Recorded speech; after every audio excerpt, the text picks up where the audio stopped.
Welcome my dear customer. இன்னைக்கு நம்ம access 125 BS6 complaint பத்தி பார்க்க போறோம். இன்னைக்கு என்னெல்லாம் பண்ண போறாரோ.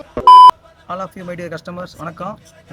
வண்டி சுசுகி ஆக்சஸ் 125. இந்த வண்டியில் என்ன கம்ப்ளைண்ட் அப்படின்னா, வண்டி ஸ்டார்ட் ஆகலை, வண்டி எந்த ஒரு உணர்ச்சியும் இல்லாமல் இருக்கும். ஆன் பண்ணோம்னா வண்டியில் இங்கே காட்டுப்பா, இந்த சிம்பிள் எரிஞ்சிக்கிட்டே இருக்கும். இங்கே எஃப்ஐன்னு வரும். ஓகேங்களா?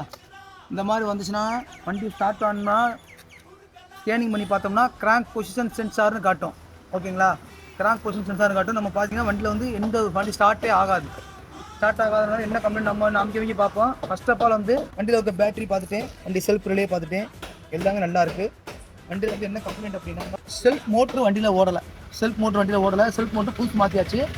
இப்போ இந்த வண்டியில் பண்ணோம்னா வண்டி ஸ்டார்ட் ஆகாததுக்கு உண்டான எந்த ஒரு ப்ராப்ளம்னாலும் அந்த கிராங்க் பொசிஷன் சென்சாருக்கு நம்ம தகவல் கிடைக்காதனால அது கிராங்க் பொசிஷன் சென்சார் சொல்லி வண்டி காட்டுது நம்ம ஸ்கேனிங் பண்ணி பார்க்கும்போது.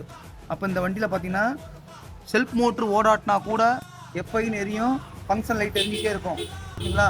செல்ஃப் மோட்ரு புதுசு மாற்றியாச்சு. இப்போ இங்கே பாருங்கள் நண்பர்களே, ஆன் பண்ணுறேன், ஆஃப் ஆகிடுச்சு. கரெக்டாக எஃப்ஐ சிம்பிள் போயிடுச்சு, வண்டி கரெக்டாக ஆகுது. கம்ப்ளைண்ட் அதுதான். இந்த ஒரு கஸ்டமர்களுக்கும் பாருங்க, இந்த கரெக்டாக முடிஞ்சிச்சு. வண்டி செல்ஃபே எடுக்கலை, எஃப்ஐ எரியுது, சைடில் ஃபங்க்ஷன் லைட் ஆஃப் ஆகாமல் இருக்குது அப்படின்னோம்னா செல்ஃப் மோட்ரு கண்டிப்பான முறையில் செக் பண்ணிக்கோங்க. செல்ஃப் மோட்ரு ஃபால்ட் ஆகினாலும் ஓடாட்டினாலும் கண்டிப்பான முறையில் எஃப்ஐ சிம்பிளும் சைடில் மால்கோடு ஃபங்க்ஷன் லைட் எரியும். தேங்க்யூ அன்பு நண்பர்களே.